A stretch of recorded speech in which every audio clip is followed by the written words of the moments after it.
Hello friends, তো চলে এলাম সুন্দরবনের পার্ট 2 নিয়ে। স্টেশনে বাবা মা ভাই এবং বড় মাসির সাথে দেখা হবার পর ট্রেনে উঠে গেলাম সবাই মিলে।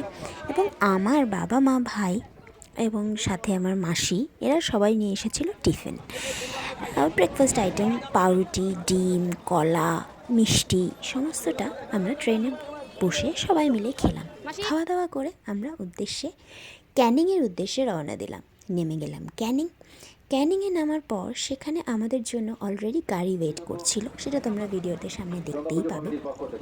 তো এগিয়ে গেলাম অনেকটা, এই রাস্তাটা দিয়ে আমরা যাচ্ছিলাম ক্যানিংয়ের যে মোড়টা, ওই মোড়েই আমাদের গাড়ি ওয়েট করছিল।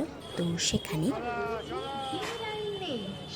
সত্যি কথা বলতে ফ্যামিলি ট্রিপের কিন্তু একটা আলাদা মজা আছে, কিন্তু ফ্যামিলি ট্রিপের একটা প্রধান বৈশিষ্ট্য কী জানো তো, সবারই একটা কন্ট্রিবিউশন থাকা উচিত না, আনন্দের দিক থেকে। তো যাই হোক, গাড়ি চলে এলো এবং আমরা গাড়িতে উঠে গেলাম। আমাদের জন্য দুটো গাড়ি ওয়েট করছিল, কজ আমাদের মানুষজন অনেকে ছিলাম না আমরা, তো দুটো গাড়ির প্রয়োজন আমাদের ছিল।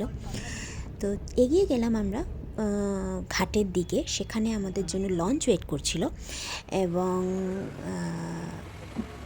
লঞ্চে করে আমাদের ডেস্টিনেশন হতো গোসাবা। আমরা প্রথমে গোসাবায় যেতাম।